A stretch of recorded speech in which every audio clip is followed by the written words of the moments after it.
오늘 함께 나눌 말씀 로마서 6장 15절로 16절 말씀입니다. 신약성경 247페이지 로마서 6장 15절로 16절. 다 같이 한 목소리로 합독하도록 하겠습니다. 시작. 그런즉 어찌하리요? 우리가 법 아래 있지 아니하고 은혜 아래 있으니 죄를 지으리요? 그럴 수 없느니라. 너희 자신을 종으로 내주어 누구에게 순종하든지 그 순종함을 받는 자의 종이 되는 줄을 너희가 알지 못하느냐? 혹은 죄의 종으로 사망에 이르고 혹은 순종의 종으로 의에 이르느니라. 아멘.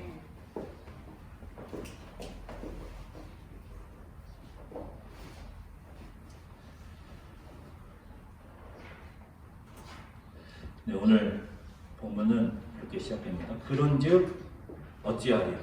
우리가 법 아래 있지 아니하고 은혜 아래 있으니 죄를 지으리요? 그럴 수 없느니라. 로마서 6장 15절 말씀인데 로마서 6장 1절 말씀과 비슷해 보여요. 로마서 6장 1절 보죠. 그런즉 우리가 무슨 말을 하리? 은혜를 더하게 하려고 죄에 거하겠느냐? 로마서 6장 1절 말씀이 15절에서 다시 반복되는 것 같죠.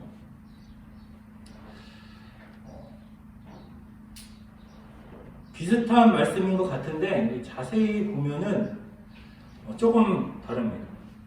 1절에서 제기된 질문은 은혜 안에 은혜를 더하려고 죄에 거하겠느냐라는 것이고 15절에서는 뭐라고 하죠? 죄를 짓겠느냐. 네. 비슷한 것 같기도 하고 좀 다른 것 같기도 하고 죄에 거하겠느냐, 죄를 짓겠느냐. 하지만 결국은 은혜가 죄를 짓게 하는 거냐, 은혜가 죄를 정당화시키느냐, 이러한 질문인 것이죠.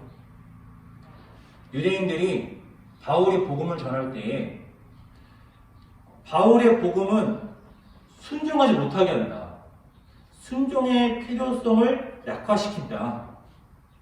그렇게 말을 하였어요. 그래서 로마서를 통해 유대인들의 그러한 주장에 반박하는 것이죠.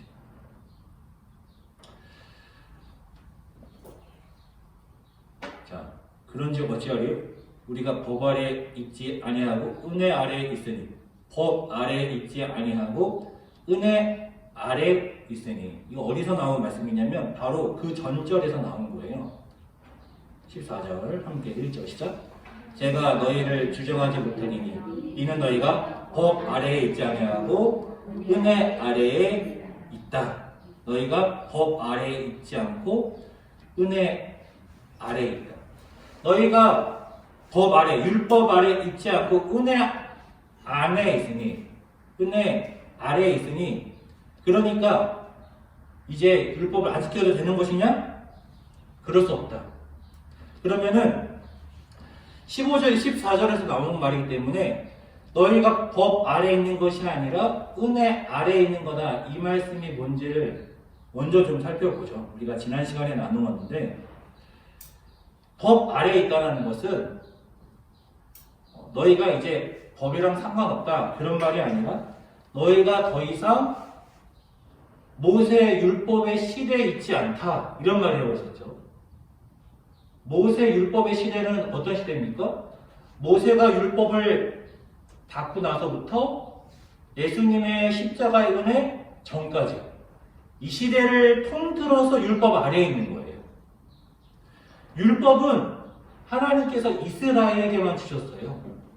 이방인들에게 주지 아니하시고 오직 하나님의 백성 이스라엘에게만 주셨거든요.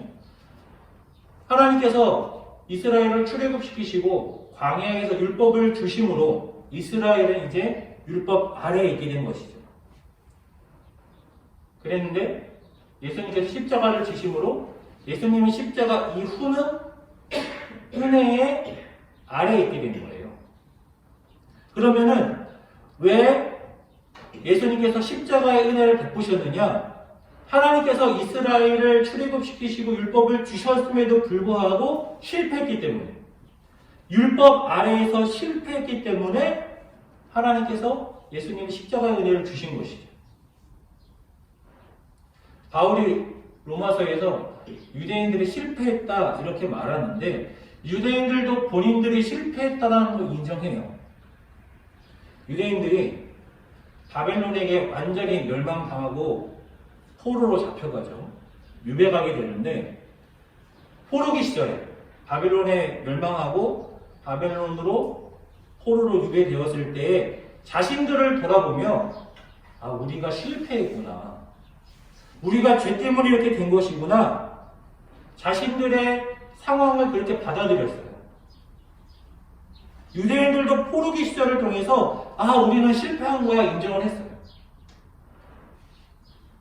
그래서 바벨론에 멸망당하고 나서 언제 독립하나요? 독립한 적 없어요. 물론 마카비 전쟁을 통해서 잠깐 독립을 하긴 하죠. 잠깐 독립을 하긴 하지만 바벨론 유수기부터 예수님의 시대, 로마의 지배를 당하고 있는 시대까지 마카비 혁명으로 잠깐 독립한 시기 그거 빼고 나면은 계속 주권을 빼앗긴 상태예요.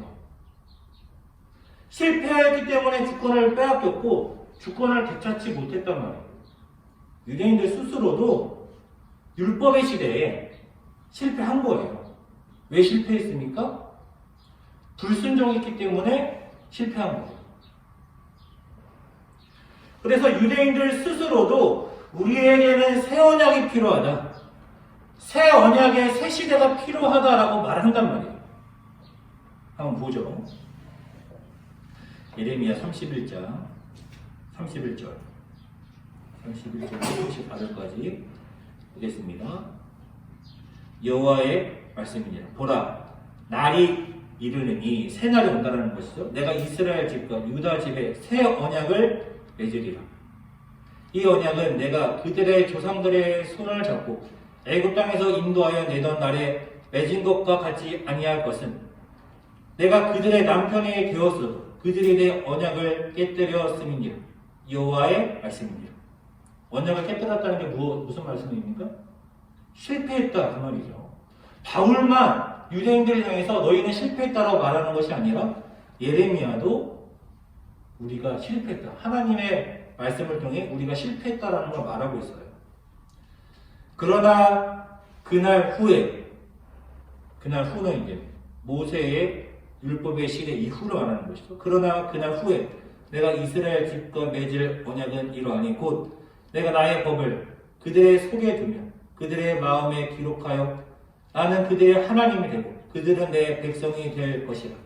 여호와의 말씀입니다. 그들이 하시는 각기 이웃과 형제를 가리켜 이르기를 너는 여호와를 알라 하지 아니하리니 이는 작은 자로부터 큰 자까지 다 나를 알기 때문이라. 내가 그들의 악행을 사하고 다시는 그 죄를 기억하지 아니하리라. 여호와의 말씀입니다. 그들의 악행을 사한다. 은혜의 시대, 언약의 시대가 온다라는 것이죠. 바울만 실패를 말하는 것이 아니라 유대인들 스스로도 본인들이 실패했다라는 것 잘 알고 있습니다. 그러면 왜 실패했을까요? 율법을 줬는데도 왜 실패했을까요? 한번 예를 보죠. 예를. 자, 율법 중에서 신명기 율법 하나 보도록 하겠습니다. 신명기 17장 율법 14절입니다. 내가 내 하나님 여호와께서 내게 주시는 땅에 이르러 그 땅을 차지하고 거주할 때에 만일 우리도 우리 주위의 모든 민족들 같이 우리 위에 왕을 세워야겠다는 생각이 나거든. 이때까지 왕이 없었죠. 너희가 가나안 땅 약속의 땅에 들어갔을 때 왕을 세우려거든 반드시 내 하나님 여호와께서 택하신 자를 내 위에 왕으로 세울 것이며 내 위에 왕을 세우려면 내 형제 중에서 한 사람을 할 것이고 내 형제 아닌 타국인을 내 위에 세우지 말 것이며.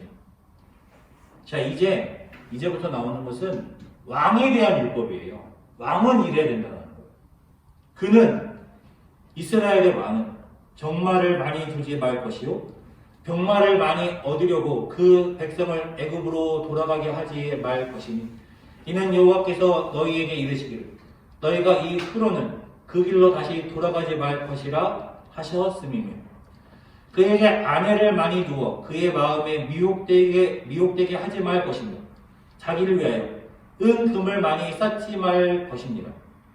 그가 왕위에 오르거든 이 율법서의 등사본을 레위 사람 제사장 앞에서 책에 기록하여 평생에 자기 앞에 두고 읽어 그의 하나님 여호와 경외하기를 배우며, 이 율법의 모든 말과 이 규례를 지켜 행할 것이라. 그리하면 그의 마음이 그의 형제 위에 교만하지 아니하고 이 명령에서 떠나 좌로나 우로나 치우치지 아니하리니, 이스라엘 중에서 그와 그의 자손이 왕위에 있는 날이 장구하리라. 왕에게 명령을 주었고 그 명령을 계속 읽어서 교만해지지 말라는 거예요. 좌로나 우로나 치우치지 말라는 거예요. 그 명령이 무엇이었습니까? 첫 번째가 뭐예요? 병마를 많이 갖지 말아라. 병마를 많이 갖지 말아라. 두 번째가 무엇입니까? 아내를 많이 취하지 말아라. 은금에 욕심내지 말아라. 이 율법을 잘 지켜 교만한 마음을 갖지 않게 하고 겸손해져라. 좌우로나 우로나 치우치지 말아라 했는데, 이 율법을, 왕의 율법을 가장 많이 어긴 사람이 누구입니까? 솔로몬이에요. 솔로몬이에요. 가장 많은 병마를 갖고 있었고, 가장 많은 금을 갖고 있었고, 가장 많은 아내를 갖고 있었어요. 게다가 아내도 전부 이방인. 이방인 아내를 왕비로 맞으니까 어떻게 됩니까? 그 왕비의 우상을 같이 섬기고, 우상을 위한 당을 세우고,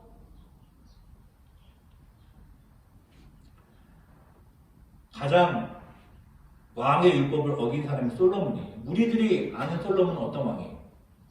우리들이 아는 솔로몬은 지혜로운 왕이고, 성전을 건축한 왕이고, 훌륭한 왕이다, 그렇게 알고 있잖아요. 물론 훌륭한 면도 있죠. 훌륭한 면도 있지만, 하나님께서 왕에게 주신, 교만해지지 않기 위하여 왕은 이 율법을 계속 읽고 지켜라 하신 그 율법을 전부, 그리고 가장 많이 어긴 왕이에요. 물론 솔로몬이 성전도 건축했습니다. 성전도 건축했는데, 성전 건축하면서 모두 같이 건축했느냐? 자기가 살 왕국도 건축했어요.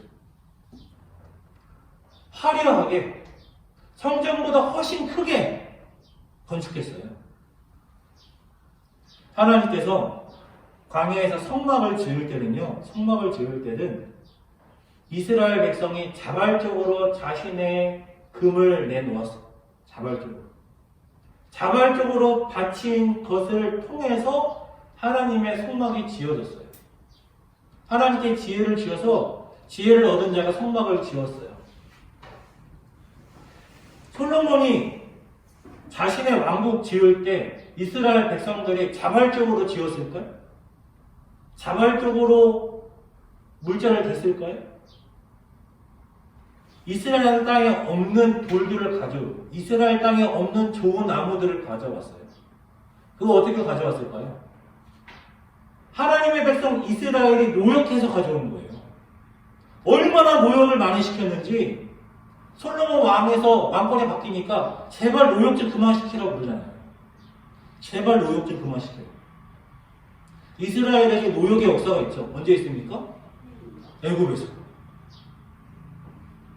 이집트의 왕 파라오가, 애굽의 바로가 하나님의 백성 이스라엘을 노역시켰단 말이에요. 솔로몬이 애굽의 바로처럼 하나님의 백성 이스라엘을 노역시킨 거예요. 왜요? 자기의 집 화려하게 지으려고.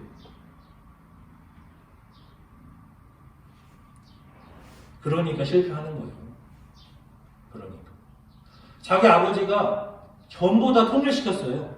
그런데 왜 그렇게 복마를 많이 가냐고요. 왜 그렇게 금욕심을 내냐고요. 왜 그렇게 이방 여자를 들이냐고요. 그래서 교만해진 것이 아니라 교만하니까 그런 거예요. 하나님 의지하지 않으니까 그러는 거예요. 그러니까 실패하는 거예요. 이스라엘의 역사 전체가 실패의 역사예요. 이스라엘의 역사. 모세 율법의 역사. 율법 아래의 역사. 모세부터 십자가의 은혜 전까지. 그러니까 예수님의 십자가의 은혜가 필요한 거예요. 율법 아래에서는 안 되는 거예요. 그런즉 어찌하리 우리가 법 아래에 있지 아니하고 은혜 아래에 있으니 모세 율법의 시대는 실패하여서 우리가 더 이상 법 아래에 있지 않고 십자가의 은혜 아래에 있다. 그러면 법 아래에 있지 않으니까 죄를 지어도 되는 것이냐. 16절 같이 읽겠습니다. 16절 시작. 너희 자신을 종으로 내주고 누구에게 순종하든지 그 순종함을 받은 자의 종이 되는 줄 너희가 알지 못하느냐. 혹은 죄의 종으로 사망에 이르고 혹은 순종의 종으로 의에 이르느니라. 바울은 인간은 무조건 종이 된다는 거예요. 저는 인간은 무조건 종이 된다는 것을 설득시켜야 할 것 같은데요. 우리 대한민국 사람들이 가장 중요하게 생각하는 게 뭘까요? 가장 중요하게 생각하는 거? 학벌인 것 같습니다. 학벌. 우리나라처럼 사교육 많이 시키는 부모님들이 어디 있겠어요?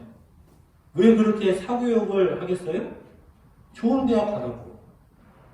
대한민국은 학벌이 중요합니다. 좋은 대학 가기 위해서 고등학교에서, 물론 좋은 대학 가려면 고등학교 때만 열심히 하면 되지 않죠. 중학교, 고등학교에서. 심지어 유치원에서부터 시작하는 부모님들이 계세요. 유치원 때부터라고 해보죠. 유치원, 초등학교, 중학교, 고등학교 열심히 공부해서 좋은 대학에 보내려고 해요. 근데 왜 그렇게 하나요? 왜 그게 좋은 대학에 보내려고 해요? 결국은 좋은 직장 얻게 해주려고 그러는 거예요. 좋은 대학을 가야 좋은 직장을 가는 거예요. 그러면 왜 좋은 직장을 가게 하려고 하는 거예요? 좋은 직장에 가야지 돈을 많이 버니까요. 그러면 좋은 대학도 나오지 않았고 좋은 직장도 가지 않았는데 돈을 많이 벌었어요. 좋은 대학 나오고 좋은 직장 간 사람보다 훨씬 더 돈을 많이 벌었어요. 훨씬 더 돈을 많이 번 부자가 있다고 해보죠.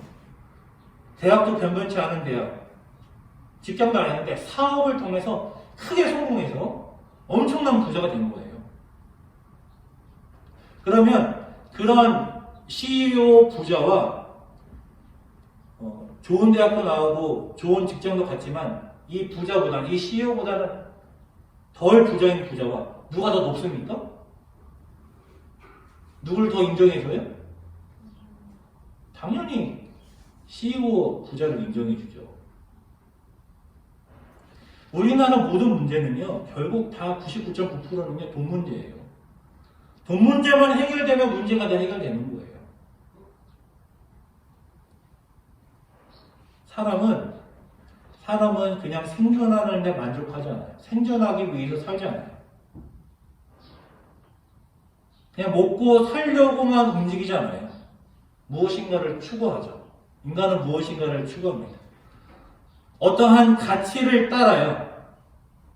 대부분의 사람들이 가장 가치 있게 여기는 것이 무엇입니까?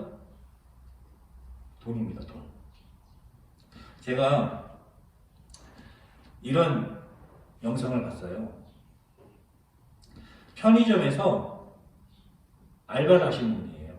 편의점에서 알바를 해가지고 열심히 일을 해서 한 달에 한 200만 원 정도, 어떨 땐 200만 원 좀 더 버시는 그런 분이에요.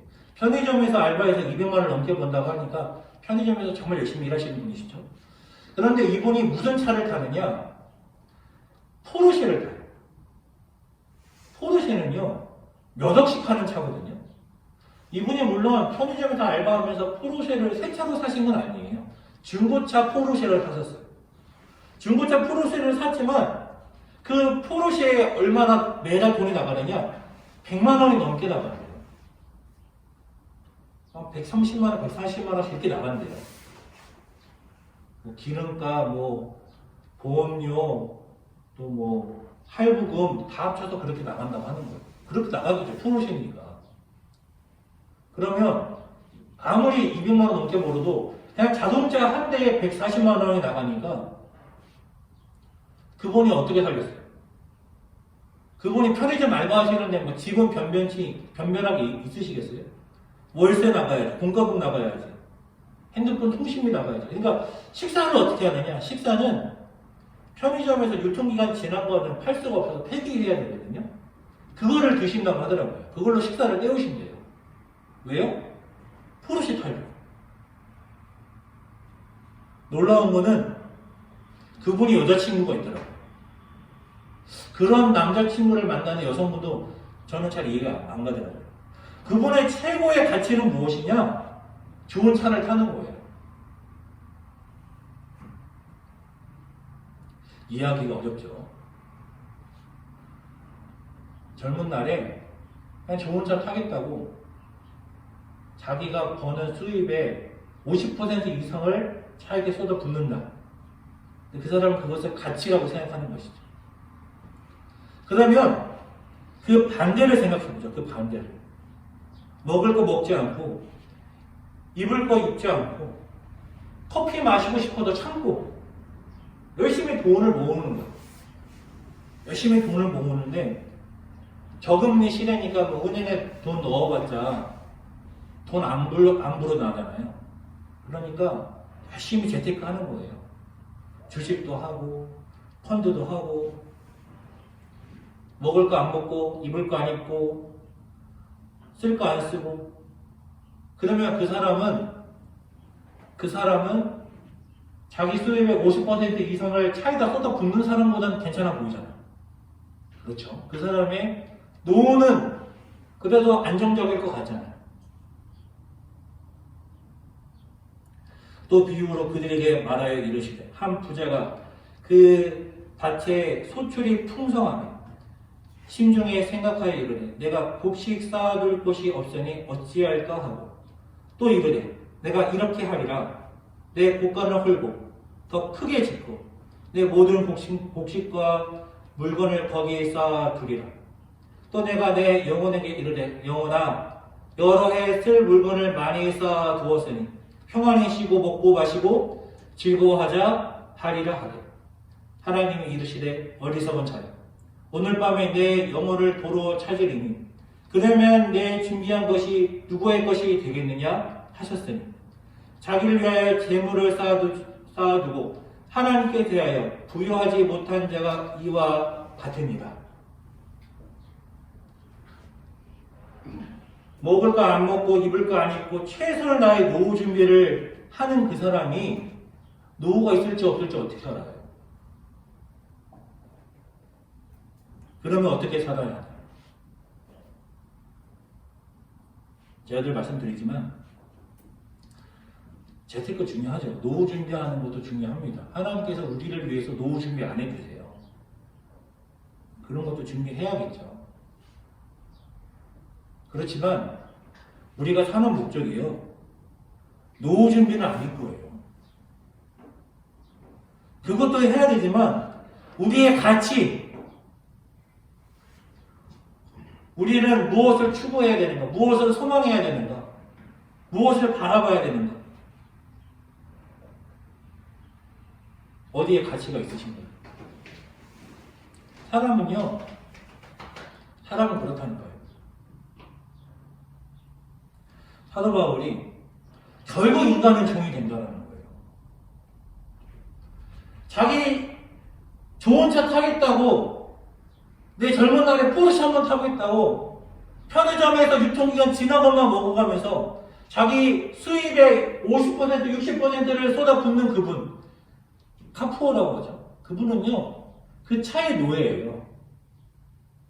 안 그렇습니까? 먹을 거 안 먹고 입을 거 안 입고 쓸 거 안 쓰고 검소하게 노후를 바라보면서 노후를 준비하시는 거예요. 그분은 불확실한 미래에 언제 죽을지도 모르는 불확실한 미래에 노후 준비의 노예가 되는 거예요. 그거 어떻게 살아야 되느냐? 결국 인생은 허무한 거예요. 인간이 그 무엇을 추구하던 간에 썩어질 것을 소망하고 추구하면 허무한 거예요. 사람이 얼마나 산다고요? 언제 죽을지 모르잖아요. 뭘 추구하냐고요, 뭘.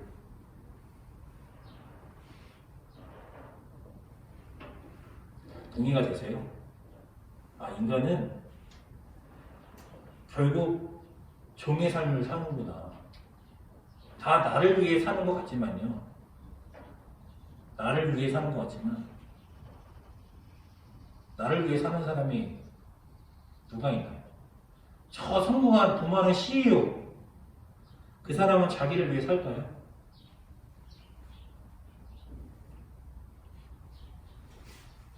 결국은 어디에 매여 있는 종인 거예요. 사람은 결국 움직여야 하잖아요. 가만히 있는 사람이 어디 있어요?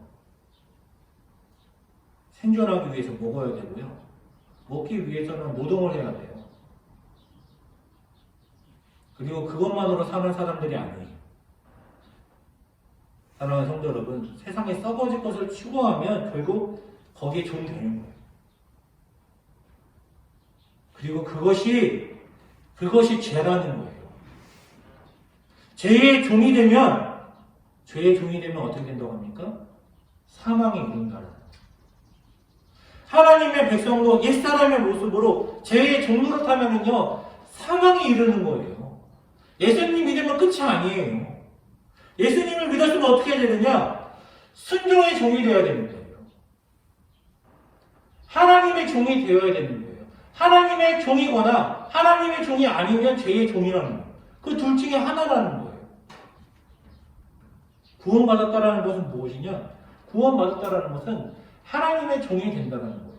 하나님의 종이 된다는 것은 썩어질 것에 가치를 두고 썩어질 것을 추구하는 것이 아니라 영원한 것을 소망하고 영원한 것에 가치를 두는 거예요. 노후 준비도 중요하지만 영생에 투자하는 것이 더 중요하지 않겠습니까?